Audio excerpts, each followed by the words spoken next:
हाँ जी बच्चा लोग, कैसे हैं आप सब। उम्मीद करती हूँ कि आप सब बहुत अच्छे हैं और बहुत अच्छे से पढ़ाई कर रहे हैं। पढ़ाई की बात कर रही हूँ तो भाई पढ़ाई करनी भी चाहिए, क्योंकि सवाल आपके 10th क्लास का है। 10th क्लास यानी कि आपके बोर्ड एग्जाम्स, राइट। तो भाई बोर्ड एग्जाम्स को इजी बनाना है ना। इजी बनाने के लिए क्या करना है, अल्टीमेटली आपको पढ़ना ही पड़ेगा। नहीं पढ़ोगे तो बहुत ही दिक्कत हो जाएगी, है ना। और पढ़ाई करने में मजा कब आता है, जब चीजें हमको आसान लगने लगती हैं। ऐसा ही होता है ना। तो चलो फिर आप और हम मिलके इस पढ़ाई को आसान बनाते हैं, ठीक है। तो बच्चा लोग, मैं हूं विजेता, आपकी बायोलॉजी टीचर, और हम यहाँ पे बात कर रहे हैं अपने नए चैप्टर के बारे में। कौन सा है हमारा चैप्टर भाई? बोलोगे कि मैम लिखा हुआ तो है, तो भाई आप भी बता दो ना, पता होना चाहिए ना बच्चों को। मुझे भी तो पता चलना चाहिए कि आप जानते हैं कौन सा चैप्टर है। तो हाँ बिल्कुल, अनुवंशिकता यानी कि हेरिडिटी के बारे में हम बात करेंगे, ठीक है। चलो फिर वीडियो को शुरू करने से पहले फटाफट से अपने दोस्तों के साथ वीडियो को शेयर कर दो और वीडियो को लाइक कर दो, और जिन्होंने चैनल को सब्सक्राइब नहीं किया है वो चैनल को सब्सक्राइब कर लो, और पड़ोस में बेल आइकन का बटन दिया हुआ है उसको प्रेस कर लेना, ताकि नोटिफिकेशंस आपको मिलते रहे भाई कि आज बायो की क्लास है ना। चलो फिर भाई इस पढ़ाई के सफर को जल्दी से आसान बनाना शुरू कर देते हैं। अपनी अपनी सीट की बेल्ट को बांध लो एकदम कस के, बिल्कुल नहीं हिलना डुलना है यहाँ वहां से, ठीक है। बिल्कुल स्ट्रेट अपनी नजर रखनी है और बात करनी है हेरिडिटी की यानी आनुवंशिकता के बारे में, ठीक है। चलो फिर आ जाओ, फटाफट से बात करते हैं, इस चैप्टर के ऊपर आ जाते हैं भाई। इस चैप्टर में हमको पूरा परिचय लेना है, इंट्रोडक्शन लेना है, पूरा का पूरा, कुछ भी मिस नहीं करना है। तो शुरुआत जब हम आनुवंशिकी की करते हैं तो आनुवंशिकी क्या होती है? क्या आप में से कोई ऐसा है जो मुझे बता सकता है कि आनुवंशिकी यानी कि हेरिडिटी क्या होती है? तो मैंने बोला कि आनुवंशिकी को हम क्या कहते हैं, हेरिडिटी बोलते हैं, है ना। क्या बोला हमने इसको? हेरिडिटी बोला, राइट। तो जब हेरिडिटी बोला, आनुवंशिकी बोला, तो क्या मैम यही तो बोलोगे ना? अरे तो भाई मैं वही पूछना चाह रही हूँ कि क्या है इसका मतलब, क्या होता है आनुवंशिकी। क्या आप में से कोई ऐसा है जो मुझे बता सकता है? रेज योर हैंड्स, हाथ खड़ा करो, बताओ। चलो फिर ठीक है, जिनको पता है वेल एंड गुड, जिनको नहीं पता है तो मैं हूं ना, टेंशन की क्या बात है भाई। चलो फिर आ जाओ फटाफट से। हाँ तो भाई आनुवंशिकता की जब हम बात करते हैं तो किन में पाई जाएंगी ये चीजें? ऑब्वियस सी बात है, जो जीवित होंगे जीव, है ना। किन में पाई जाएंगी ये? किसमें? जो जीवित जीव होंगे, राइट। जो जीवित जीव होंगे, ठीक है ना, जो जीव होंगे उनमें पाई जाएगी। अब इनमें क्या होता है, जब हम जीव की बात कर रहे हैं, ठीक है, जीवित जीव की बात कर रहे हैं, तो यहां पर क्या होता है कि भाई प्रजनन के द्वारा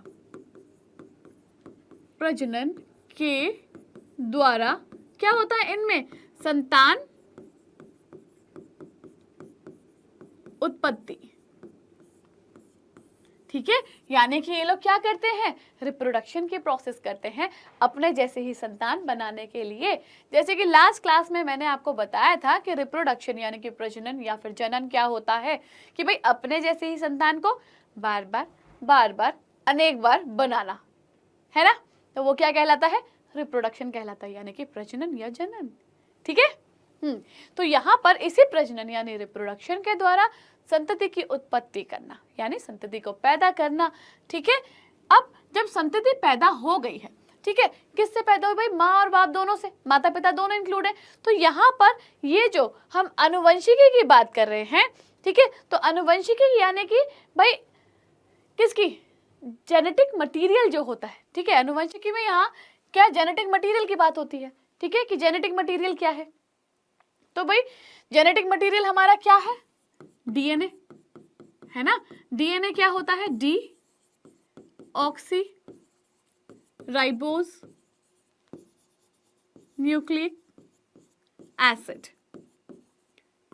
ठीक है, ये होता है हमारा जेनेटिक मटीरियल। क्या होता है, यानी कि ये क्या है आपका? आनुवंशिक पदार्थ, जिसको हम क्या बोलते हैं? जेनेटिक मटीरियल, ठीक है। अब आप बोलोगे कि मैडम जी ये तो आनुवंशिक और आनुवंशिकी और आनुवंशिकता सब एक सा ही लग रहा है, कुछ समझ में ही नहीं आ रहा है। लेकिन भाई आनुवंशिक पदार्थ यानी कि जेनेटिक मटेरियल और आनुवंशिकी यानी कि हेरिडिटी, दोनों चीजों में कंफ्यूज मत हो जाना। दोनों चीजें एक दूसरे से बहुत अलग है। पर यहाँ पर बात हम किसकी कर रहे हैं? बात हम किसकी कर रहे हैं? आनुवंशिकता की कर रहे हैं। ठीक है, यानी कि जो लक्षण है एक पीढ़ी से दूसरी पीढ़ी में जा रहे हैं उन्हीं के बारे में। और वो लक्षण लेके कौन जाता है? हमारा प्यारा डीएनए लेके जाता है। ठीक है, चलो, तो मैंने कहा कि संतान उत्पत्ति हुई। ठीक है, अब ये जो संतान उत्पत्ति हुई, मैंने किससे कहा कि संतान उत्पत्ति में भाई प्रजनन किस में हो रहा है? नर में हो रहा है प्लस मादा में हो रहा है। अब ये जो नर और मादा है इनके पास कुछ लक्षण भी तो होंगे, है ना? इन दोनों के पास क्या है? लक्षण है। अब ये जो लक्षण है तो भाई 50% लक्षण नर से आएंगे यानी कि पिता से, और 50% किससे आएंगे? मादा से यानी कि आपकी मम्मी से। ठीक है, तो ये जो लक्षण है ये लक्षण भी कहाँ जाएंगे? इस संतति में जाएंगे। ठीक है, ये जो लक्षण हमें नर और मादा से मिले हैं ये किस में जाएंगे? संतति में जाएंगे, जिनको हम क्या कहेंगे? ये जो लक्षण यहाँ पे मिलेंगे हमको, ये लक्षण क्या कहलाते हैं? बताओ जल्दी से। ये लक्षण कहलाएंगे अनुवंशिक लक्षण। ठीक है, क्या कहलाएंगे? ये अनुवंशिक लक्षण कहलाएंगे। अब मुझे बताओ, ये इतनी बात आप में से कितने बच्चे हैं जिनको समझ में आ गई है बिना किसी डाउट के? फटाफट से बताओ, कितने बच्चों को समझ में आई है? क्या है ये? आ गया है ना समझ में? चलो बहुत बढ़िया, आगे बढ़ जाते हैं। चलो बढ़ जाते हैं आगे। तो भाई जीवों में प्रजनन के द्वारा संतान उत्पन्न करने की अद्भुत क्षमता होती है। अद्भुत क्षमता, अद्भुत मतलब बहुत अच्छी, बहुत यूनिक, कुछ अलग से, अमेजिंग। क्षमता मतलब कैपेसिटी। तो भाई जीवों में प्रजनन द्वारा संतान उत्पन्न करने की अद्भुत क्षमता होती है। संतानों में कुछ लक्षण माता पिता से पीढ़ी दर पीढ़ी पहुंचते हैं, जिन्हें आनुवंशिक लक्षण कहते हैं, जो मैंने अभी आपको बताया है। वंशागत लक्षण यानी कि इनहेरिटेड कैरेक्टर्स होते हैं, और इनका अध्ययन आनुवंशिकता यानी कि हेरिडिटी कहलाता है। ठीक है, अभी समझ में आया आनुवंशिकता क्या है? ये जो वंशागत लक्षण यानी जो पीढ़ी दर पीढ़ी मिल रहे हैं हमको, इसका मतलब क्या हुआ? जो हमको कहाँ मिल रहे हैं? पीढ़ी दर पीढ़ी मिल रहे हैं लक्षण। ठीक है, जो पीढ़ी दर पीढ़ी लक्षण मिलते हैं वो क्या है? वंशागत लक्षण है, जिनको हम क्या कहते हैं? Inherited characters. और जो इनका अध्ययन होता है वो क्या कहलाता है? आनुवंशिकता यानी कि हेरिडिटी। ठीक, अब इतनी बात कितने बच्चों को समझ में आ गई है? फटाफट से जवाब दे दो, कितनों को समझ में आ गई है? क्या बात है, सब बच्चे बहुत अच्छे हैं, सबको समझ में आ गई है ना? चलो फिर आगे बढ़ जाते हैं फटाफट से। अब क्या आता है सवाल हमारे पास? जनन के दौरान विभिन्नताओं का संचरण। ठीक है, यानी कि जो विभिन्नताएं हैं तो उनका क्या? संचरण होना, जाना। ठीक है, तो यहाँ पर आपको एक चित्र दिया हुआ है और देख सकते हो कि इन सब में कोई ना कोई डिफरेंस है। ठीक है, सब में हो सकता है कुछ एक दूसरे के जैसे हो, जैसे मैं इन तीनों की बात करती हूँ तो ये तीनों एक से लग रहे हैं, लेकिन क्या है अगर मैं इनके बेस में जाती हूँ तो यहाँ पर क्या विभिन्नता आ जाती है ना? आ जाती है। बिल्कुल इसी तरीके से तीनों देखने में एक से हैं ये सारे के सारे, लेकिन देखो यहाँ पर क्या है? कुछ डिफरेंस आ गया है। यहाँ पर क्या है? देखो इसमें कुछ डिफरेंस आ गया है ना? तो ये क्या है? ये विभिन्नता है। तो यहाँ क्या है? उत्तरोत्तर पीढ़ियों में विविधता की उत्पत्ति। ठीक है, ये दिखा रहे हैं। शीर्ष पर दर्शाए गए पहली पीढ़ी के जीव मान लीजिए कि 2 संतति को जन्म देंगे। ठीक है, इन्होंने क्या किया? 2 संतति को जन्म दिया। ठीक, जिनकी आधारभूत शारीरिक संरचना तो एक समान होगी, यानी कि देखो ये दिख तो दोनों एक से रहे हैं, दिख रहे हैं दोनों एक से, है ना? लेकिन विभिन्नताएं भी होंगी। विभिन्नताएं क्या है? इसका जो खोपड़े पे है यानी कि इसके जो सर पे टोपी है वो नीले रंग की है, और यहाँ ये क्या है? ये पर्पल कलर का आ गया, है ना? इनमें से प्रत्येक अगली पीढ़ी में 2 जीवों को उत्पन्न करेगा। भैया इसने जो है फिर से 2 उत्पन्न कर दिए, इसने फिर से 2 उत्पन्न कर दिए। समान एक से है कि भाई मनुष्य का बच्चा है तो मनुष्य ही होगा ना, लेकिन उनमें विभिन्नताएं होंगी, डिफरेंसेस होंगे। अब चित्र में सबसे पहले नीचे दिखाए गए चारों जीव क्या है? व्यष्टि स्तर पर एक दूसरे से भिन्न होंगे। देखो चारों के चारों एक दूसरे से अलग है। कुछ विभिन्नताएं विशिष्ट होंगी, जबकि कुछ उन्हें अपने जनक से प्राप्त हुई हैं, जो स्वयं आपस में एक दूसरे से भिन्न थे। ठीक है, यहाँ पे समझ में आई आपको कि भाई जनन के दौरान विभिन्नताओं का संचरण क्या है। चलो, अब चित्र में उस स्थिति को दर्शाया गया है जबकि केवल एक एकल जीव जीवन क्या करता है, जनन करता है, जैसे कि अलैंगिक जनन होता है। यदि एक जीवाणु विभाजित होता है तो परिणाम स्वरूप 2 जीवाणु उत्पन्न होते हैं, जो पुनः विभाजित होकर 4 व्यष्टि या जीवाणु उत्पन्न करेंगे, जिनमें आपस में बहुत अत्यधिक समानताएं होंगी। उनमें आपस में बहुत कम अंतर होगा, जो डीएनए प्रतिकृति के समय क्या है, न्यून त्रुटियों के कारण उत्पन्न होती है। परंतु यदि लैंगिक जनन होता तो विविधता अपेक्षाकृत और ज्यादा होती। समझ रहे हो आप? इसके विषय में हम आनुवंशिकता के नियमों की चर्चा के समय पर देखेंगे कि इसमें आगे क्या है। यहाँ पे क्या है कि जब हम किसकी अलैंगिक जनन की बात करते हैं तो अलैंगिक जनन में जो होती विभिन्नताएं जो होती हैं बहुत रेयर होते हैं चांसेस कि वहाँ विभिन्नताएं हो, क्योंकि जो एक सेल होती है, अगर मैं अमीबा की बात करती हूँ, हाँ ये लो, ये क्या है आपका अमीबा है। ठीक है, इस अमीबा में जब क्या होता है, जनन होता है, तो ये क्या करता है, अमीबा अपने आप को इस तरीके से स्ट्रेच करता है ऐसे करके। ठीक है, ये क्या है, इसका द्रव्य है, कोशिका द्रव्य, ये भी क्या है, स्ट्रेच हो जाता है। फिर आखिर में यहाँ आके क्या होता है, 2 संततियों में विभाजित हो जाता है। ठीक है, और दोनों का जो है यहाँ केंद्रक मौजूद हो जाता है। अब यहाँ पे ये एक ही कोशिका 2 में डिवाइड हो गई है ना, है तो पूरा एक ही है ना, कि जो भी कुछ इसमें होगा वो इसमें तो गया ही गया होगा। ठीक, तो यहाँ पर विभिन्नताएं आने का मतलब नहीं है ज्यादा, विभिन्नताएं बहुत कम नजर आएगी यहाँ पे, या हो सकता है ना भी हो। पर जब हम बात लैंगिक जनन की करते हैं तो लैंगिक जनन में हमको पता है कि भाई एक नर है, एक मादा है। ठीक है, इन दोनों के पास अपने अलग अलग गुण हैं। ठीक है, इन दोनों के पास क्या अपने अलग अलग गुण हैं। तो यहाँ पर जो विविधता आती है ना, वो क्या है, बहुत ज्यादा आती है। ठीक है, बहुत ज्यादा आती है। अब अगर आप अपने आप को ही देखो तो देखो, आप अपने माता पिता से, भाई बहन से रिजेंबल करोगे, ठीक है, उनकी तरह दिखाई दोगे, लेकिन फिर भी एक से नहीं होते हैं।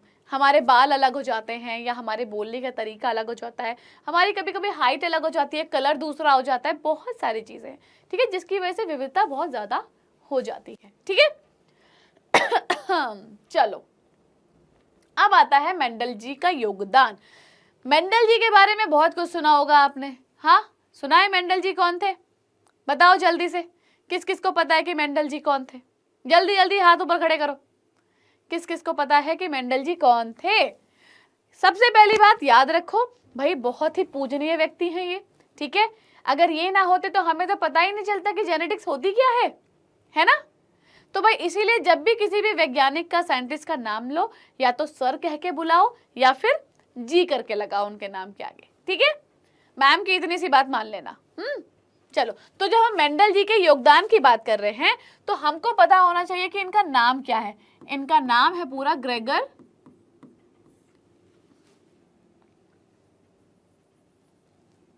अलग कलर से लिख देते हैं ना, इनका नाम क्या है, ग्रेगर जॉन मेंडल। ठीक है, ग्रेगर जॉन मेंडल है इनका पूरा नाम। ठीक है, इन्होंने क्या किया था, मेंडल जी जो थे इन्होंने क्या किया था, ये क्या थे, एक्चुअली में एक पादरी थे। ठीक है, एक चर्च में काम करते थे। अब इन्होंने क्या किया कि भाई इनके सामने मतलब एक उद्यान था, यानी कि जिसको हम पार्क बोलते हैं, गार्डन बोलते हैं। ठीक है, तो वहां पे क्या किया इन्होंने, वहां जाके बैट बॉल खेला है, या फिर वहां पे क्या बोलते हैं उसको, गुल्ली डंडा, नहीं गिल्ली डंडा है ना, कुछ ऐसा ही बोलते हैं, हाँ वो खेला, या वहां पे जाके छुपन छुपाई खेली थी। बताओ क्या किया वहां जाके इन्होंने? अरे भाई, इनके सामने जो उद्यान था ना, तो उसमें ना बहुत सारे पेड़ पौधे लगाते थे ये। ठीक है, और उस समय क्या था, उस समय बात चल रही थी कि जेनेटिक्स के बारे में लोग ना, नए नए साइंटिस्ट आ रहे थे, वो अपने अपने एक्सपेरिमेंट्स दिखा रहे थे। ठीक है, और बहुत कुछ अपने बारे में बता रहे थे। तो हमारे जो मेंडल जी थे ना, तो इन्होंने सोचा कि यार क्यों ना मैं भी जो है आगे बढ़ूं, क्यों ना मैं भी जो है कुछ ना कुछ करके दिखाऊं, है ना। उन्होंने कहा ठीक है, चलो मैं भी कुछ ना कुछ प्रयोग करता हूं, जब भैया आनुवंशिकता की बात चल रही है तो, है ना। तो उन्होंने क्या किया, सामने जो उद्यान था वहां पे सबसे साधारण सा पौधा उठाया जिसका नाम था मटर का पौधा, जिसको आप सब लोग भी जानते हो, पी प्लांट होता है। मटर का पौधा उठाया और 7 साल तक उन्होंने उस मटर के पौधे पे काम किया। ठीक है, बहुत इंटरेस्टिंग स्टोरी है, ध्यान से सुनना बिल्कुल। 7 साल तक उन्होंने उस मटर के पौधे पे काम किया। ठीक है, काम किया किया किया किया, उन्होंने वहां पे 7 लक्षणों को देखा, 7 लक्षण मिले उनको। ठीक है, उन 7 लक्षणों को देखा और क्या किया, उन्होंने एक थ्योरी लिख डाली और एक समय आने के बाद वो थ्योरी उन्होंने पब्लिश कर दी एक छोटे से पब्लिकेशन में। लेकिन भाई ऐसा होता है ना कि अगर बच्चा टॉप कर जाए तो घर में रिश्तेदारों की भीड़ लग जाती है और कहते हैं मान ही नहीं सकते भाई तुम्हारा बच्चा इतना अच्छा कैसे पढ़ रहा है, हमारा बच्चा भी तो जाता है ना। तो वही चीज थी भाई कि भाई उनके जो है आस पड़ोस से मतलब जो उनके वैज्ञानिक थे, ठीक है, उनके दोस्त वोस्त जो कुछ भी थे, उन्होंने क्या बोला, पहले तो उन्होंने उनको इग्नोर कर दिया क्योंकि उस टाइम हमारे डार्विन जी थे ना, डार्विन जी, उनकी थ्योरी चल रही थी, बहुत फेमस हो गई थी, तो सबका जो कंसंट्रेशन था उनके ऊपर था। मेंडल जी ने जब उसको पब्लिश किया तो उन्होंने ध्यान नहीं दिया मेंडल जी के ऊपर, लेकिन फिर धीरे धीरे धीरे धीरे उन्होंने ध्यान दिया तो उन्होंने कहा भाई हम इस चीज को नहीं मानते हैं, आपके पास कोई प्रूफ ही नहीं है। ठीक है, आपके पास कोई प्रूफ ही नहीं है, उन लोगों ने ऐसे ऐसे बोला। और ये स्टोरी यहीं पे खत्म कर देती है क्योंकि आगे फिर आप लोग मैम ये तो हमारे चैप्टर में ही नहीं है। ठीक है तो इसलिए ठीक है, कोई बात नहीं, इसको यही जानते हैं, जब आप लोग बड़ी क्लास में आओगे ना तो भी स्टोरी आपको आगे पता चलेगी। यहाँ पे इसको मैं सस्पेंस में डाल के खत्म कर देती हूँ। ठीक है, लेकिन यहाँ पे याद रखना कि भाई मेंडल जी का बहुत बड़ा योगदान है हमारे जेनेटिक्स में। ठीक है, तो भाई चलो, ग्रेगन जॉन मेंडल नाम था इनका, है ना। अब इन्होंने क्या किया, हाँ इन्होंने, मैंने क्या बोला, ये पादरी थे, इन्होंने क्या किया, इन्होंने 7 साल, है ना, 7 साल या 7 ईयर्स बोल दो, क्या किया, इन्होंने मटर के पौधे पे काम किया, मटर के पौधे पर काम किया। ठीक है, काम किया इन्होंने मटर के पौधे पे। ठीक है, मटर के पौधे पे काम किया। ठीक है, और क्या मिला इन्हें उससे, है काम करने पे इन्हें से क्या मिला, 7 लक्षण मिले वहां पे। ठीक है, 7 लक्षण मिले और इन्होंने क्या किया, ये जो लक्षणों के बारे में थ्योरी थी ना, ये थ्योरी को इन्होंने क्या किया, 1866 में क्या कर दिया, प्रकाशित कर दिया।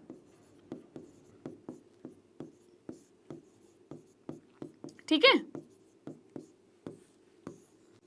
1866 में इन्होंने इसको प्रकाशित कर दिया। ठीक है, हमारे मेंडल जी का बहुत बड़ा योगदान था। ठीक है ना, चलो फिर उस टाइम तो सबने इनकी थ्योरी को क्या कर दिया, रिजेक्ट कर दिया, लेकिन बाद में और वैज्ञानिक आए थे 2-3 वैज्ञानिक थे जिन्होंने इनकी थ्योरी को फिर से पढ़ा और बोला कि नहीं भाई ये एक्सेप्टेड है, एक्सेप्टेड। ठीक है, यही थ्योरी है। चलो ये देखो, आनुवंशिकी के क्षेत्र में ग्रेगर जॉन मेंडल के महत्वपूर्ण योगदान के कारण इनको क्या कहा जाता है, आनुवंशिकी का पिता कहा जाता है, यानी कि फादर ऑफ जेनेटिक्स कहा जाता है। ठीक है, क्या कहते हैं इनको हम, फादर ऑफ जेनेटिक्स। ठीक है, यहां लिख देती हूं, मेंडल जी कौन है हमारे, फादर ऑफ जेनेटिक्स। ठीक, यानी आनुवंशिकी के जनक। सोचो, एक मामूली सा पादरी कहाँ आनुवंशिकी का जनक बन गया। आप देख रहे हो, एक मेहनत और लगन के कारण। अगर इस तरीके से आप भी मेहनत और लगन दिखाओगे ना, यकीन मानो 2 महीने बचे हैं, कोई रोक नहीं सकता आप 70% या 80% से कम ले आओ, इतनी मेहनत और लगन दिखाओगे तो, समझ रहे हो, कोई भी नहीं रोक सकता आपको, पर मेहनत तो दिखानी पड़ेगी बेटा। चलो, ये ऑस्ट्रिया के पादरी थे, मैंने अभी बताया था आपको पादरी थे। इन्होंने मटर के पौधे पर अनेक प्रयोग किए, उसके आधार पर कुछ निष्कर्षों को क्या कर दिया, उन्होंने प्रतिपादित किया, जिसकी रिपोर्ट 1866 में प्रकाशित हुई। अब अपने प्रयोगों के आधार पर मेंडल निम्नलिखित निष्कर्ष पे पहुंचे कि उन्होंने प्रयोग तो कर लिए, निष्कर्ष क्या मिले उनको कि आनुवंशिक लक्षणों को पीढ़ी दर पीढ़ी ले जाने वाले लक्षण को कारक कहा जाता है। ठीक है, जो अब जीन के नाम से जाना जाता है, कारक यानी कि फैक्टर। ठीक है, फैक्टर। संकर संतान में यह कारण अब परिवर्तनशील होता है, फलस्वरूप अगली पीढ़ी में वह लक्षण पूर्ववत प्रकट होते हैं। यानी कि पहली पीढ़ी में क्या है कि वो अपने आप को छुपा लेता है। ठीक है, जो प्रभावी है वो दिखाएगा अपने आप को, अप्रभावी छुप जाएगा। लेकिन जब उसका हम स्वयं परागण कराएंगे तो क्या होगा, वो दूसरी पीढ़ी में वो जो दूसरा वाला जो छुप गया था पहली पीढ़ी में वो भी अपने आप को दिखाएगा, दर्शाएगा। ठीक, चलो ओके। अब हम क्या बात करते हैं, अब बात करते हैं मेंडल का योगदान। ठीक है, तो मेंडल जी के योगदान के बारे में बात कर रहे हैं हम। तो मेंडल को आनुवंशिकी के जनक के नाम से जाना जाता है। मेंडल ने मटर के पौधे के विप्रयासी यानी कि 7 विकल्पी लक्षणों का अध्ययन किया था जो स्थूल रूप से दिखाई देते थे। ठीक है, ये उनका योगदान था जो हम पढ़ रहे थे। अब सवाल आता है कि भाई उन्होंने मटर का पौधा ही क्यों चुना, ऐसी क्या चीज थी जो उन्होंने मटर का पौधा चुना, क्यों, है ना। तो भाई मेंडल ने मटर के पौधे का चयन निम्नलिखित गुणों के कारण किया। तो कौन से गुण थे ये देख लेते हैं। मटर के पौधे में विप्रयासी विकल्पी लक्षण स्थूल रूप से दिखाई देते हैं। ठीक है, दूसरा, इनका जीवन काल छोटा होता है, यानी कि बहुत छोटी इनकी लाइफ होती है ना। और क्या बोलते हैं, सामान्यतः स्वयं परागण होता है इनमें, यानी कि अपने आप में ही क्या कर लेते हैं, परागण की क्रिया कर लेते हैं। परंतु कृत्रिम तरीके से परागण भी कराया जा सकता है यहाँ पे, यानी कि आर्टिफिशियल पॉलिनेशन की बात हो रही है। एक ही पीढ़ी में अनेक बीज बनता है। ऑब्वियस सी बात है, एक मटर के पौधे में कितने सारे बीज होते हैं, मतलब कितनी सारी फलियां होती हैं, है ना। तो इसीलिए इतनी ये सारी चीजें उनको यहाँ मिल रही थी फ्री फंड में, फ्री फंड में मिल रही थी। तो इसलिए भाई उन्होंने कहा जब इतनी सारी चीजें मुझे मिल रही हैं, इसको मैं जल्दी उगा सकता हूँ। 1 वर्षीय पौधा होता है ये। हाँ, यहाँ पे मैं लिखना भूल गई हूँ कि जो मटर का पौधा है ये कैसा है, 1 वर्षीय होता है। ठीक है, कैसा होता है, 1 वर्षीय होता है ये। ठीक है, चलो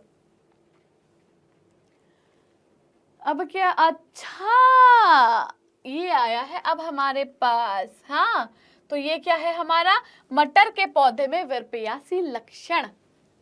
ठीक है, मटर के पौधे में विप्रयासी लक्षण, जो 7 लक्षणों की हमने बात करी थी ना, जो 7 लक्षण थे उन्हीं के बारे में बात कर रहे हैं हम लोग। ठीक है, चलो फिर, तो यहाँ पर हमारे पास 3 चीजें आती हैं। एक लक्षण आ जाएगा सबसे पहले, ये आ गया आपका लक्षण। ठीक है, कितने थे, 1 2 3 4 5 6 7। ठीक है, 7 लक्षण थे हमारे पास। ठीक है ना। फिर हमने क्या बोला इसके साथ, प्रभावी लक्षण बोल दो या विशेषक बोल दो, कोई बात नहीं है, लक्षण भी बोल सकते हो और विशेषक भी बोल सकते हो। ठीक है, फिर हमारे पास क्या आ गया, अप्रभावी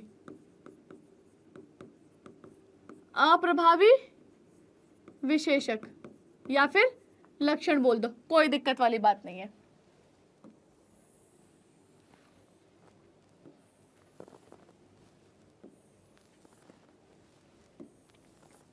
ठीक है, ओके, चलो ये टेबल हमने बना ली है। अब इस टेबल में हमको क्या बनाना है, सबसे पहले हम बात कर रहे हैं जब मटर के पौधे की, तो भाई साहब बीज का आकार कैसा है, हम बात कर रहे हैं कि जो बीज है मटर का, बीज का आकार कैसा है।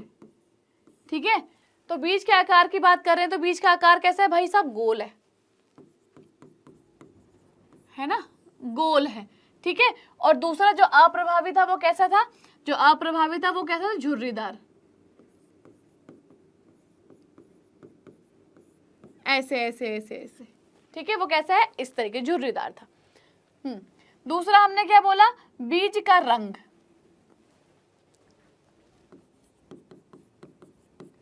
बीज का रंग। जब हम बीज के रंग की बात कर रहे हैं तो रंग कैसा है भाई, ये है आपका पीला।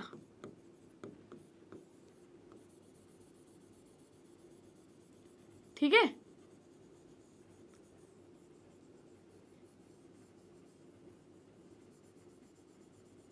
ये कैसा है आपका, पीला है ये। ठीक, फिर अगर अप्रभावी की बात करते हैं तो इसका कैसा है, हरा।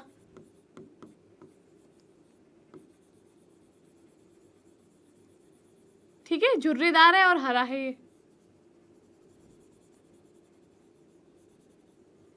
ठीक, अब आ जाता है भाई जो इसकी फली है ना, फली का आकार, जो फली है, फली का आकार,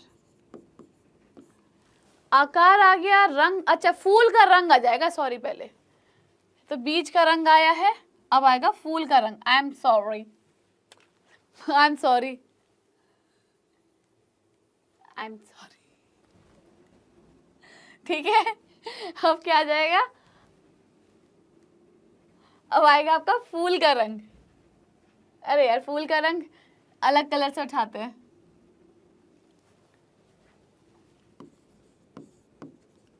अभी तो बीज का रंग था, अब क्या है, फूल का रंग, ठीक है। तो यहां पर पहला रंग क्या मिला इनको, बैगनी मिल गया, है ना, बैगनी, इस तरीके से फूल था ये, ठीक है, ये बैगनी फूल मिल गया इनको। और यहां कैसा था, यहां था सफेद,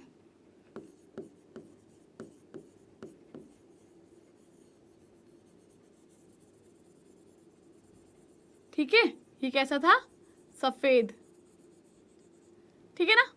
चलो बहुत बढ़िया। अब आ जाता है भाई फली का आकार,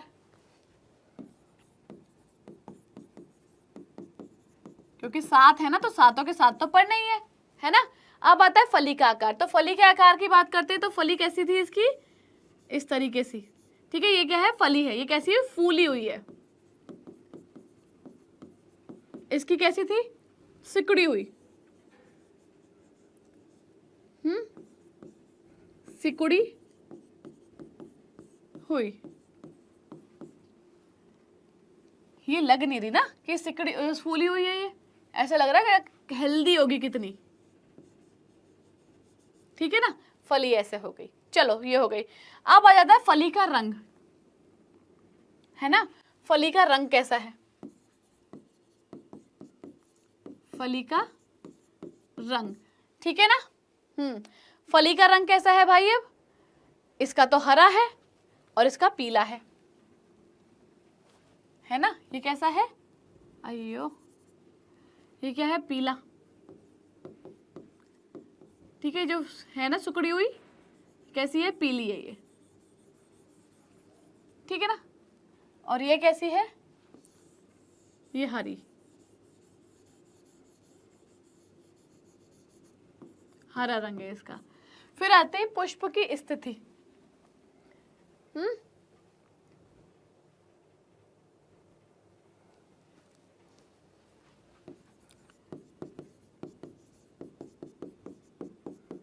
पुष्प की स्थिति की जब बात करते हैं तो स्थिति कैसी है, मतलब कैसे मौजूद है ये पुष्प, तो ये क्या है, अक्षीय है, ठीक है। और ये कैसा है, अंत्य, ठीक। फिर अगर पुष्प की लंबाई की बात करते हैं,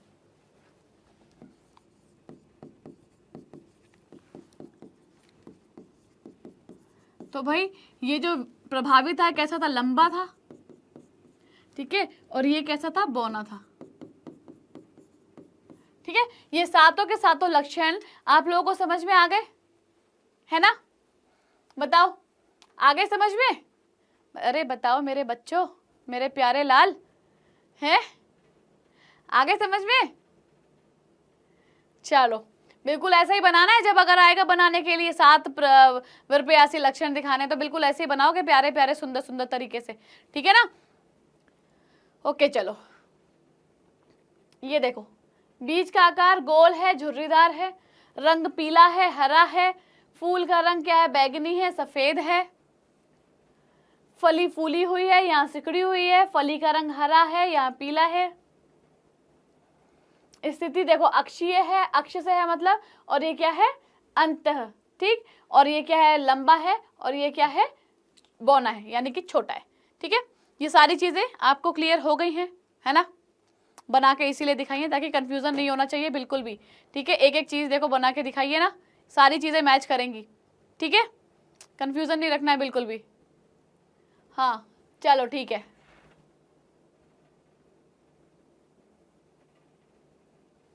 आगे बढ़ जाते हैं। अब हमको क्या बात करनी है भाई, अब हमारे पास क्या आती है, 2 शब्द आते हैं, अनोखे से शब्द है।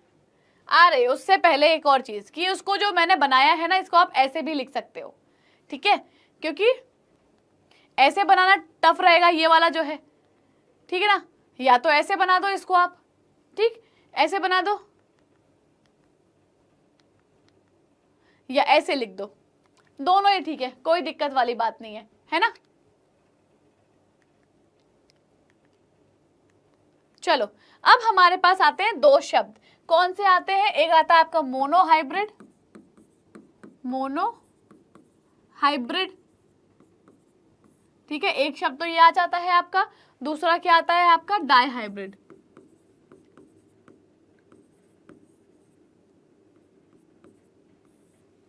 ठीक है, ये दो शब्द आ जाते हैं। कभी कभी इनके बीच में डिफरेंसेस भी आ जाते हैं कि मोनोहाइब्रिड और डाइहाइब्रिड क्या है, इनके बीच में अंतर स्पष्ट करो, आ जाता है। ठीक है, तो जब मोनोहाइब्रिड और डाइहाइब्रिड की बात करते हैं तो कोई ज्यादा खास डिफरेंस नहीं है। मोनोहाइब्रिड में क्या होता है, दो पौधे होते हैं, ठीक है, जो यहां पर क्या होता है, दो पौधों के क्या, एक जोड़ी विकल्पी लक्षण के मध्य क्या होता है, हाँ संकरण। ठीक है, जैसे कि हम कह सकते हैं कि भाई एक लंबा पौधा, ठीक है, लंबा पौधा के साथ बौना पौधा, बौना पौधा, ठीक है, दो अलग अलग पौधे हैं, देखो यहाँ पे एक लंबा पौधा है, एक बौना पौधा है ना, इन दोनों के बीच संकरण कराएंगे। ठीक है, तो दो पौधे हो गए देखो हमारे पास, और इनके एक एक विकल्पी ले लेंगे, ठीक है, विकल्पी जो लक्षण ले लेंगे। फिर डाइहाइब्रिड में क्या होता है, यहां पर दो पौधों के दो जोड़ी विकल्पी लक्षणों के मध्य संकरण। ठीक है, सबको क्लियर है ना। चलो भाई बहुत अच्छी बात है, सबको क्लियर, तो आगे बढ़ जाते हैं।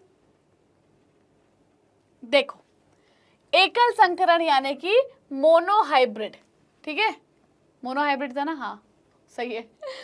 ठीक है, तो यहाँ क्या है, मटर के दो पौधों के एक जोड़ी विकल्पी लक्षणों के मध्य क्रॉस संकरण को एकल क्रॉस संकरण कहा जाता है। ठीक है, जैसे कि लंबे पौधे तथा बौने पौधे के मध्य में संकरण कराना। चलो इसको थोड़ा सा समझते हैं। हमने क्या बोला है कि जनक हमारे पास एक लंबा पौधा है, एक बौना पौधा है। जब हम जनक की बात करते हैं तो जनक कैसा है हमारे पास, एक लंबा पौधा आ गया, ठीक है, और एक क्या आ गया, अरे पौना लिख रही हूं मैं, बौना पौधा। ठीक है, ये दो आ गए। अब हमारे मेंडल जी के हिसाब से जो लंबा पौधा था ना, उसके पास कौन से युग्मक थे, हमारे मेंडल जी के हिसाब से इनके पास थे कैपिटल टी और कैपिटल टी। ठीक है, इनके पास क्या था, कैपिटल टी कैपिटल टी, और जो स्मॉल थे इनके पास क्या थे, स्मॉल टी स्मॉल टी।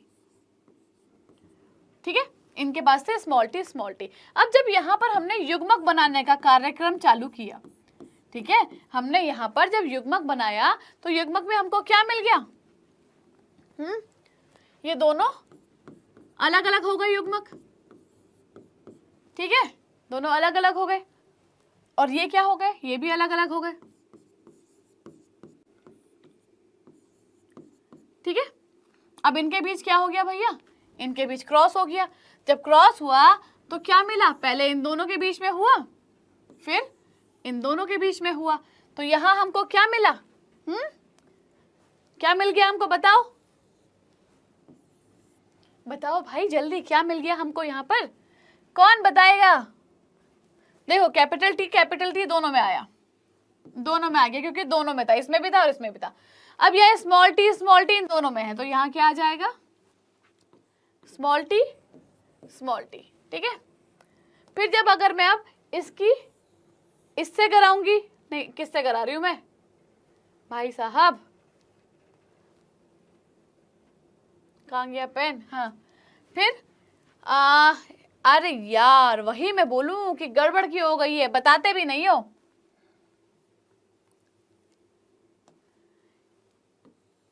इसकी इससे हुई है ना, पहले इसकी इससे हुई फिर इसकी इससे हुई।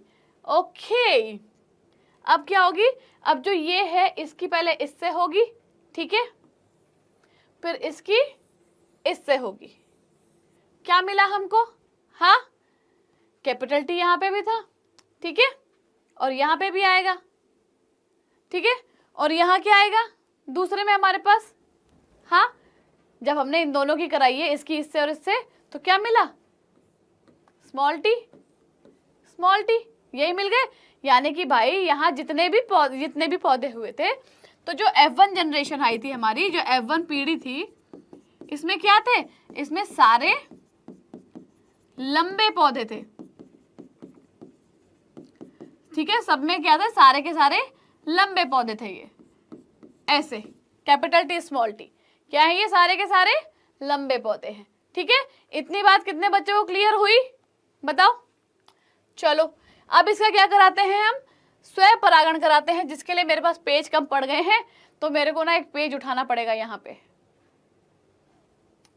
यहाँ पर एक पेज उठाते हैं। ओके चलो पेज उठा लिया है हमने, हाँ।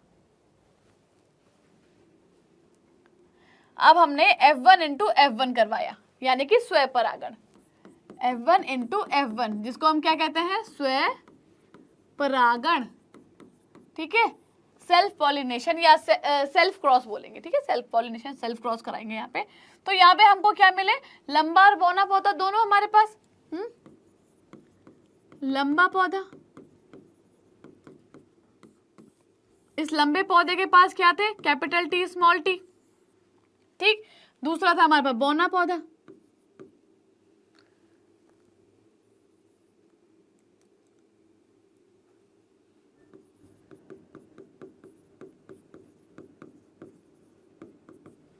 ठीक है, इसके पास भी सेम था क्योंकि हम स्वयं परागण करा रहे हैं। अरे यार स्वयं परागण लिख रही हूं मैं, ठीक है ना।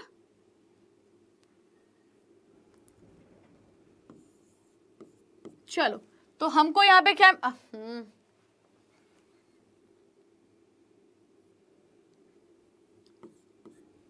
चलो अब यहाँ पर हमने क्या किया, हमको युग्मक क्या मिले, हम युग्मक की बात करते हैं। ये क्या थे, जनक थे, ठीक है, तो युग्मक हमको क्या मिले, कैपिटल टी स्मॉल टी, ठीक है, और यहाँ क्या मिले हमको, कैपिटल टी स्मॉल टी, दो युग्मक मिले। अब इनका हम क्या कराएंगे, क्रॉस कराएंगे। तो इस वाले का पहले इसके साथ कराया, ठीक है, और फिर इस वाले का हमने किसके साथ करा दिया, लास्ट वाले के साथ। क्या मिला हमको, है कैपिटल टी तो था यहाँ दोनों में, है ना, और यहाँ क्या था आपका, कैपिटल टी और स्मॉल टी, ठीक है, दो थे। फिर क्या हुआ,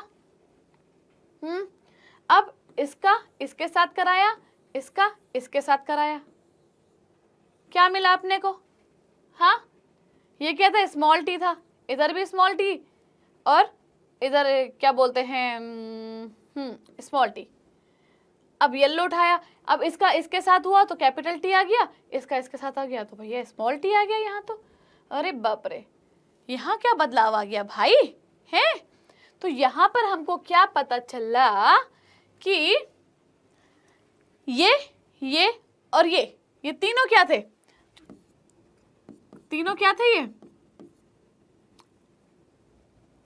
लंबे पौधे थे, ठीक है, लंबे पौधे थे। ये भी था लंबा, ये भी था लंबा और ये भी था लंबा, ठीक है। लास्ट वाला क्या हुआ, मैंने क्या कहा था कि दूसरी संतति में वो अपने आप को शो करता है, बौना, क्या कर रही हूं मैं, ये क्या था, बौना था, ठीक है। तो यहां पर रेशियो हमको क्या मिला, यहां पर 3:1 का रेशियो मिल गया था कि 3 लंबे और 1 बौना पौधा। देखो यहाँ पे दिया हुआ है आपका, ठीक है, इस तरीके से पूरा मोनो हाइब्रिड क्रॉस यानी कि एकल संकरण के बारे में। चलो अब इसका अवलोकन क्या था भाई, अवलोकन देख लेते हैं कि प्रथम संतति F1 पीढ़ी में सभी पौधे लंबे थे, है ना। F2 पीढ़ी में 3/4 लंबे पौधे और 1/4 बौने पौधे थे। यानी कि हमने क्या बोला, जीनोटाइप हमको क्या मिला, 3:1 मिला, 3 लंबे 1 बौना। और जो जीनोटाइप था वो 1:2:1, यानी कि हमको क्या मिला था, एक मिला था हमको कैपिटल टी इस टू क्या मिला था हमको, ये 2 मिल गए थे हमको, है ना। और ये क्या मिला था, स्मॉल टी। तो ये 1 था हमारे पास, ये 2 थे, ये 1 था, ठीक है। तो जीनोटाइप हमको ये मिला था, ठीक है। क्लियर इतनी बात है ना, बताओ। चलो बढ़िया, ओके। अब इसका निष्कर्ष क्या था कि भाई कैपिटल टी स्मॉल टी दोनों लंबे पौधे हैं, जबकि जो स्मॉल टी है वो बौना पौधा है। कैपिटल टी की एक प्रति पौधों को लंबा बनाने के लिए पर्याप्त है, यानी कि एक कैपिटल टी है अगर स्मॉल टी के साथ तो वो पौधा लंबा होगा, जबकि बौनेपन के लिए स्मॉल टी की दोनों प्रतियां होनी चाहिए, स्मॉल टी होना चाहिए। और इसके लिए क्या है, एक कैपिटल टी एक स्मॉल टी चलेगा, एक कैपिटल टी चलेगा, दोनों है, इसके लिए ऑफर है फ्री फंड में। अब टी जैसे लक्षण प्रभावी लक्षण कहलाते हैं, स्मॉल टी जैसे लक्षण अप्रभावी लक्षण कहलाते हैं, इस चीज को ध्यान में रखना। अब आता है द्विसंकरण यानी कि द्विविकल्पीय संकरण यानी कि डायहाइब्रिड क्रॉस। यहाँ पर क्या होता है, मटर के 2 पौधों के 2 जोड़ी विकल्पी लक्षणों के मध्य क्रॉस करना, ठीक है। चलो इसको भी देख लेते हैं हम, है ना। यहाँ पे क्या देखते हैं कि हमने भाई जनक लिया, ठीक है। यहाँ पे क्या लिया हमने, जनक लिया, ठीक है। जनक क्या हमारा, एक पीला, जनक क्या था, एक पीला था, ठीक है। क्या बोलते हैं, पीला बीज और एक झुर्रीदार हरा, ये 2 थे, है ना। तो जनक हमारे पास 2 थे, एक तो पीला मैंने बोल दिया, ये क्या है आपका, ये आ गया आपका पीला, ठीक है। इसका किसके साथ संकरण हुआ, झुर्रीदार हरा, ठीक है। क्या है ये, झुर्रीदार, ठीक है। इन दोनों के बीच जब संकरण हुआ तो हमको क्या मिला, संकरण कराया गया इनके बीच में, हमको क्या मिला, गोल पीला मिला, हमको क्या मिला, गोल पीला, संकरण कराने के बाद, ठीक है, गोल पीला। अब अगर मैं बात करती हूँ इनमें जीन्स कैसे थे, तो जीन्स कैसे थे इनमें, इसके पास क्या था हमारा, इसके पास था हमारा कैपिटल आर, कैपिटल वाई, क्योंकि ये प्रभावी था, ठीक है। इसके पास क्या था हमारा, स्मॉल आर, स्मॉल वाई, ठीक है, क्योंकि ये अप्रभावी था, ठीक है। जब हमने इसका युग्मक बनाया तो हमको क्या मिला, कैपिटल आर कैपिटल वाई। जब इसके युग्मक बनाए हमने, हमको क्या मिला, स्मॉल आर स्मॉल वाई। तो हमको क्या मिला यहाँ पर, capital R small Y, capital R small R, capital Y small Y. अरे प्रभु मेरे, ठीक है। तो ये क्या आई थी हमारी, F1 जनरेशन आई थी, यानी कि F1 पीढ़ी आई थी ये हमारी। और ये क्या थे, हमारे युग्मक थे, ठीक है। ये हमारी F1 पीढ़ी है। इतनी बात सबको क्लियर हो गई। चलो फिर एक और वैज्ञानिक थे, पुनेट जी, ठीक है, जिन्होंने पुनेट स्क्वायर दिया था। अब वो पुनेट स्क्वायर बनाते हैं हम लोग, इनका क्या कराएंगे, हम स्वपरागण कराएंगे। ये बना के इसलिए बता रही हूं, ये देखो ये पीछे दिया हुआ भी है, ठीक है, लेकिन बना के इसलिए बता रही हूं ताकि आप लोगों को याद हो जाए, दिक्कत ना हो, ठीक है। तो यहां पर हमने 1 लाइन खींची, 2 लाइन खींची, 3 लाइन खींची, 1 लाइन खींची, 2 लाइन खींची, 3 लाइन खींची, ठीक है। तो यहां पर हम बात कर रहे हैं F2 पीढ़ी की, यहां जो भी आएगा वो F2 पीढ़ी में आएगा। तो हमारे पास क्या आया था, हमारे पास आर वाई,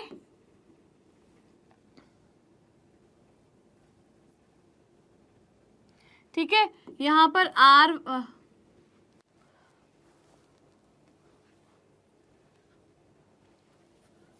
वाई, ठीक है, और यहाँ पे आर वाई, ठीक है। यहां की बात करते हैं, यहां हमको क्या मिला, यहाँ पे हमको क्या मिला, RY, ठीक है, RY और RY, ये मिला हमको। अब हम इनके बीच में क्या कराएंगे, हाँ, क्रॉस करवाएंगे, है ना, हम इनका क्या कराएंगे, स्वयं परागण कराएंगे। तो जब हम इन दोनों को क्या करेंगे, क्रॉस कराएंगे, तो हमको क्या मिलेगा भाई, तो चलो अलग रंग से लिख देते हैं, है ना। हमको क्या मिला, capital R capital R capital Y मिल गया। अब इन दोनों की कराओगे तो क्या मिलेगा, आपको मिल गया capital R small r capital Y। इन दोनों की कराई तो क्या मिल गया आपको, ठीक है, और लास्ट में क्या मिल गया, capital R small r capital Y small y। अगला उठाते हैं, ठीक है, अगले की कराते हैं। अगले में हमको क्या मिला, capital R small r capital Y small r, ठीक है, कैपिटल Y। भाई साहब इतना कंफ्यूजिंग है ना, इतना कंफ्यूजिंग है, क्या ही बताएं। हाँ, ठीक है, फिर capital R small r capital Y small y, small r capital Y small y, ठीक। तीसरा कराते हैं। तीसरा कराने पे कैपिटल स्मॉल, ठीक, कैपिटल स्मॉल स्मॉल कैपिटल, नहीं एक से ही तो होंगे दोनों, क्योंकि हम तीसरे में करा रहे हैं, है ना, कैपिटल स्मॉल, ठीक है, और लास्ट वाले में क्या है आपका, कैपिटल स्मॉल, ठीक है ना, यस, करेक्ट। अब कौन सा कलर बच गया हमारा, ये वाला कलर बच गया ना हमारा। चलो लास्ट वाले में क्या आएगा हमारा, लास्ट वाले में हमारा आ रहा है आजा भाई, ठीक है, स्मॉल कैपिटल स्मॉल स्मॉल, ठीक है, और लास्ट में क्या आ गया हमारा, small. Yes, we did it, कर लिया हमने, ठीक है। इस तरीके से छोटू तरीके से देखो आप भी याद कर सकते हो। तो यहाँ पर हमको क्या देखने को मिला, यहाँ जब हमने फिनोटाइप की बात करी, ठीक है, F2 जनरेशन में हमने फिनोटाइप की बात करी, तो फिनोटाइप में हमको क्या देखने को मिला भाई, फिनोटाइप अनुपात में, या रेशियो बोलो, अनुपात या रेशियो। यहाँ आपको क्या देखने को मिल रहा है, जो गोल पीले हैं, गोल पीले कितने हैं, वो 9 हैं, ठीक है। फिर गोल हरे कितने हैं, 3 हैं, ठीक। फिर आपके झुर्रीदार पीले कितने हैं, 3 हैं, और झुर्रीदार हरा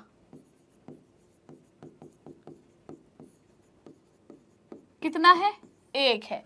यानी कि आपको अनुपात क्या मिल गया यहाँ पर, हाँ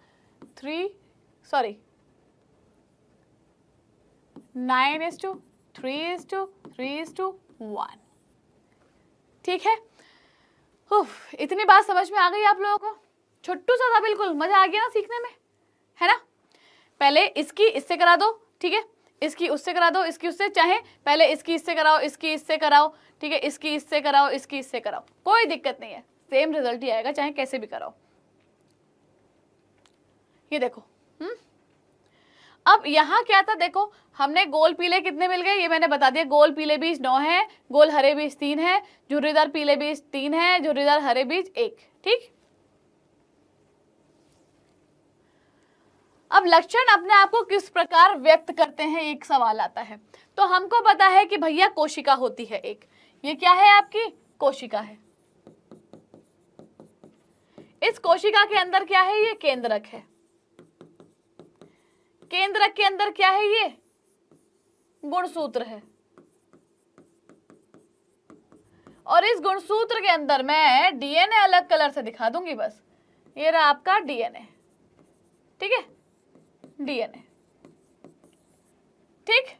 चलो अब कोशिका के डीएनए को क्या करते हैं भाई, ये डीएनए जो होता है छोटे छोटे खंडों से मिलकर बना हुआ होता है, जिनको हम जीन कहते हैं, ठीक है। जो डीएनए है ये छोटे छोटे खंडों से मिलकर बना होता है, जिनको हम क्या कहते हैं, जीन कहते हैं,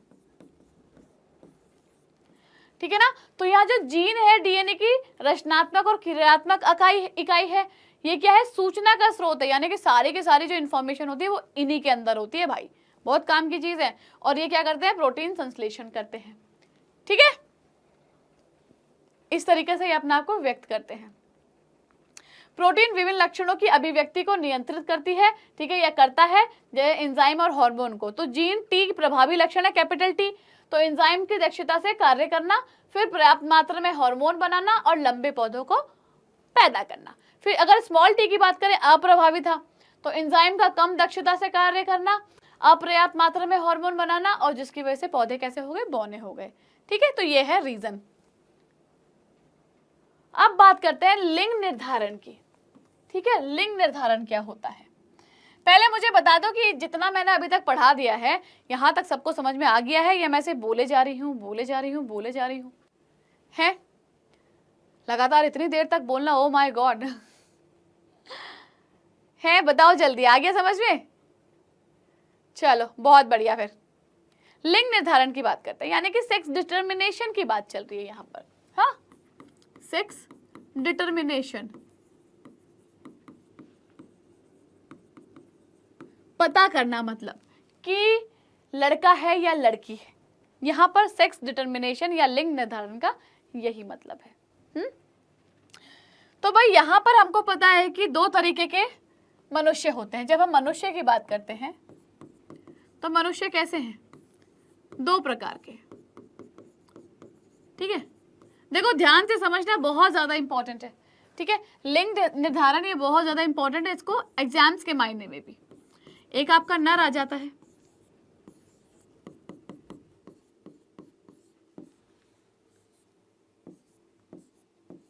ठीक है, ये आपका नर आ गया है। ठीक, और एक क्या आ जाती है, मादा आ जाती है। ठीक है, मादा आ गई।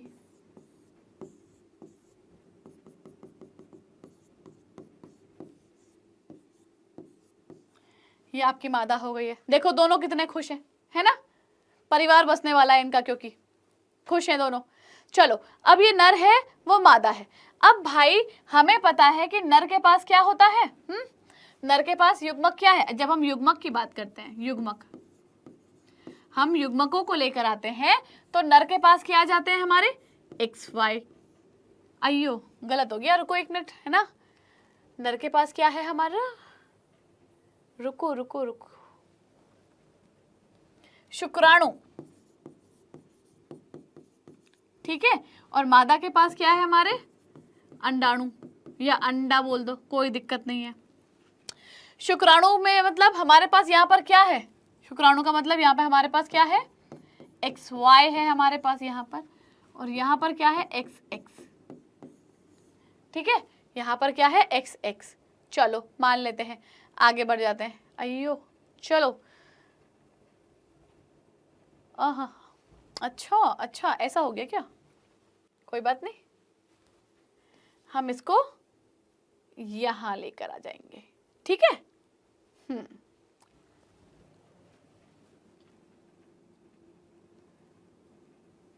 चलो इनको अब नेक्स्ट पेज पे लेकर आते हैं। हमने क्या बोला कि नर है, मादा है, इसके पास क्या है, XY, इसके पास क्या है, XX। ठीक, अब इन दोनों के बीच में जब क्रॉस होगा तो कैसे होगा, इन दोनों के बीच में क्रॉस, कैसे होगा इन दोनों के बीच में जब क्रॉस होगा, तो सिंपल सी चीज है,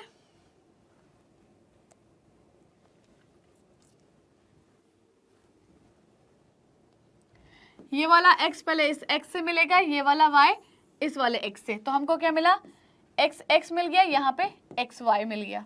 ठीक है, फिर ये वाला अयो फिर मैंने गलत कर दिया, मैं हर बार ना यही गलती करती हूँ भाई, यही गलती करती हूँ, फिर मैं कंफ्यूज हो जाती हूँ, है ना, इसकी इससे।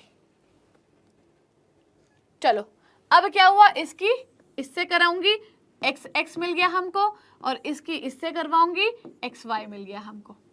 यानी कि भाई यहाँ पर पूरे 50% चांस है। ये क्या है आपकी, ये क्या है, लड़की है, XX, ये क्या है, लड़का है ना, ये क्या है, लड़की है, ये क्या है, लड़का है, है ना। तो यहाँ पर भाई 50-50 चांसेस हो गए कि लड़का होगा या लड़की होगी, 50-50 चांसेस है।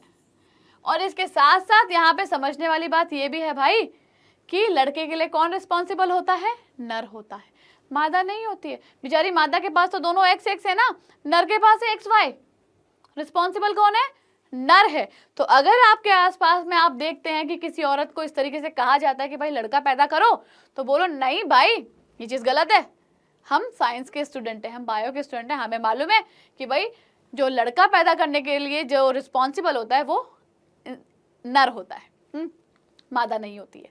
क्योंकि मादा बेचारे के पास तो दोनों एक्स है ना, लड़की ही पैदा करेगी, लड़का तो आदमी पैदा करके देगा। क्योंकि जो एक्स होता है ये वाई होता है, ये क्या है, सेक्स क्रोमोसोम होता है, यानी कि सेक्स गुणसूत्र है ये, ठीक है। यही डिसाइड करेगा कि लड़का होगा या लड़की होगी।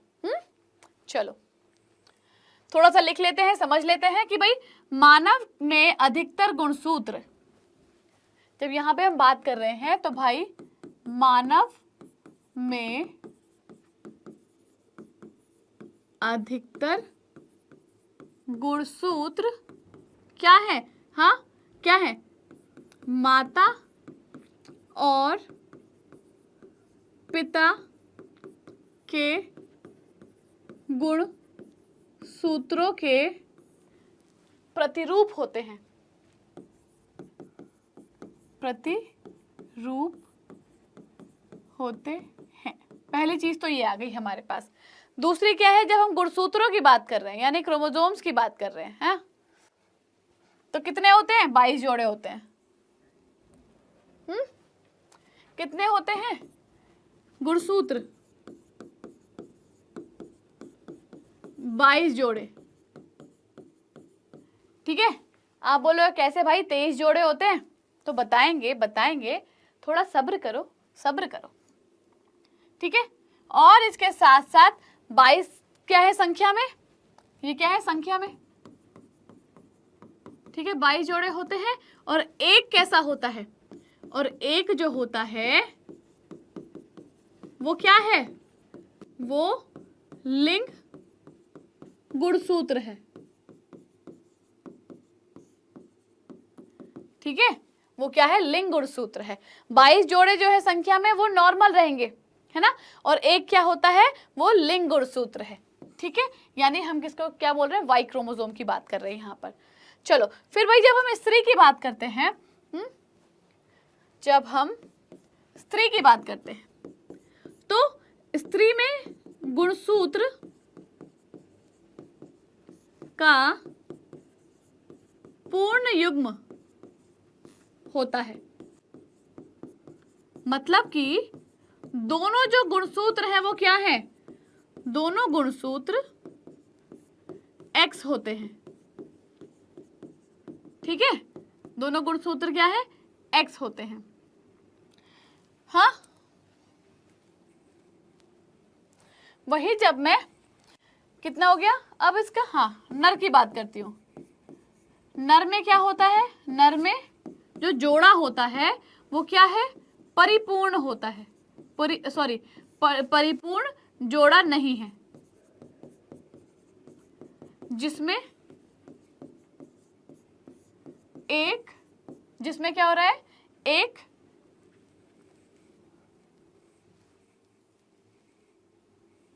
जिसमें एक गुणसूत्र सामान्य है, सामान्य आकार, क्या है, जिसमें एक गुणसूत्र सामान्य आकार का है, जो कौन सा है, हाँ जो X है, ठीक है। और जो दूसरा है, और दूसरा गुणसूत्र कैसा होता है, छोटा होता है, ठीक है, कैसा होता है, छोटा होता है, जो क्या है, जो है वाई गुणसूत्र, ठीक है, जो क्या है, वाई गुणसूत्र। तो हम कह सकते हैं भाई कि मादा के पास क्या है, हम कह सकते हैं कि मादा के पास क्या है, XX है और नर के पास क्या है, XY। और ये जो Y होता है यही होता है लिंग गुणसूत्र, और यही डिसाइड करता है कि भैया लड़का होगा या लड़की। ठीक है, क्लियर? चलो बहुत बढ़िया। ये देखो, ये मैं आपको ऑलरेडी बना के समझा चुकी हूं, है ना। चलो, अब आधे बच्चे लड़के एवं आधे लड़की हो सकते हैं। सभी बच्चे, चाहे वो लड़का हो अथवा लड़की, अपनी माता से एक्स गुणसूत्र प्राप्त करते हैं। ठीक है, जो दोनों बच्चे, चाहे वो लड़का है लड़की है, वो दोनों अपनी माँ से क्या रहे हैं, एक्स गुणसूत्र ले रहे हैं। अंततः बच्चों का लिंग निर्धारण इस बात पर निर्भर करता है कि उन्हें अपने पिता से किस प्रकार का गुणसूत्र प्राप्त हुआ है। ठीक है, एक्स हुआ है या वाई हुआ है। जिस बच्चे को अपने पिता से एक्स गुणसूत्र मिलेगा वो लड़की होगी, और जिस पिता से उसको वाई मिलेगा वो लड़का होगा। समझ में आ गया? तो यानी कि भाई लड़का और लड़की दोनों होने के लिए कौन जिम्मेदार है? आदमी जिम्मेदार है, औरत नहीं है। ठीक है, और इसी के साथ भाई आपका ये चैप्टर यहाँ पे खत्म हो गया है। उम्मीद करती हूँ इस चैप्टर में आपको बहुत मजा आया होगा, बहुत सारी नई बातें सीखने को मिली होंगी। चलो फिर इस सेशन को हम लोग यहीं खत्म करते हैं। मिलेंगे आप लोगों से अपनी एक और नई क्लास में। ठीक है, तब तक के लिए खुश रहिए, अच्छे से रहिए, अपना ख्याल रखिए और खेलिए कूदिए, लेकिन पढ़ाई को बिल्कुल मत भूलना है, मैम को बिल्कुल नहीं भूलना है, और कमेंट में बता के जाना है कि भाई आपको कैसा लगा, समझ में आया। हाँ, चलो फिर ठीक है, ओके, बाय बाय।